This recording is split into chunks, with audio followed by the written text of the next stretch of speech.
செதர் தேங்காய் செதர்னதும் நேக்கு அத்திம்பேர் ஞாபகம் தான்க்கா வருது. அப்படி என்ன ஞாபகம்? யார் செதர் தேங்காய் உடைச்சாலும் எவ்வளவு கூட்டம் போட்டி போட்டாலும் அந்த தேங்காய் தரையில பட்டு செதர்னதும் லாவகமா பாஞ்சு போய் பொறுக்கிடுவார் நம்ம அத்திம்பேர். சரி சரி, ஏன்னா வாஸ்து நன்னா பாக்க தெரிஞ்சவாளா பார்த்து ஆத்துல எந்தெந்த ரூம் எந்தெந்த திசையில இருக்கணும், நீள அகலம் எல்லாம் எவ்வளவு இருக்கணும்னு கரெக்டா தெரிஞ்சுண்டு அதுக்கப்புறமா இன்ஜினியரோட பிளான் பண்றத பத்தி டிஸ்கஸ் பண்ணுங்க. ஆத்துக்காரு சொன்னா அப்பீலேது அப்படியே செஞ்சுடுறேன். அப்பா, என் ஆத்துக்காரருக்கும் நேக்கும் ஒரு தனி ரூம் வேணும்பா. ஏண்டி, உனக்கு கல்யாணம் ஆகி ஒரு பொன் குழந்தை இருக்கா, ஞாபகம் இருக்கா இல்லையா? புருஷனோட போய் வாழ வேண்டியவ அப்பா கிட்ட தனி ரூம் வேணும்னு கேக்குறியே, என்னடி நியாயம் அது? ஏதோ என் கிரகச்சாரம் இப்படி ஆயிடுத்து, அதுக்காக காலம்பூரா பிறந்த வீட்லயே இருந்துருவேனா? ஒரு நாள் என் ஆத்துக்காரர் வரதா போறாரு, என்ன அழிச்சுட்டு போதான் போறாரு.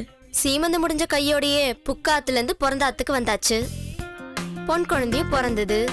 அன்னில இருந்து இன்னைய வரைக்கும் இதே தானே நீயும் சொல்லிட்டு இருக்க. ஆனா உன் ஆத்துக்கார் வந்த பாட்டதான் காணும். எல்லாம் வர வேண்டிய நேரத்துல கரெக்டா வந்துருவாரு. நீ வாய முடின்னு கொஞ்சம் சும்மா இரு. அப்படியே வந்துட்டாலும் இங்க பாருங்கப்பா, நேக்காக இல்லைனாலும் உங்க மாப்பிள்ளைக்காக நீங்க தனியா ஒரு ரூம் கட்டித்தான் ஆகணும். அதான் கவர்மெண்ட் புழல்ல நிறைய ரூம்ஸோட பெரிய பேலஸே கட்டி வச்சிருக்காங்களே. புழல்ல கவர்மெண்ட் பேலஸா? ஆமா, சென்னை மத்தியச்சேரி அங்கதானே இருக்கு. ஊருண்டா விளையாட்டு. வீடுங்கிறது விட்டு விடுதலையாய் இருக்க வேண்டிய இடம். சிமெண்ட்டும் செங்கல்லும் மட்டும் வீடு ஆயிடாது. அன்பும் பாசமும் அங்குல அங்குலமா இருந்தா தாண்டா அது வீடு.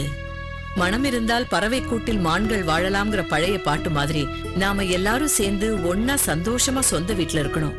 அதுதான் என்னோட ஆசை.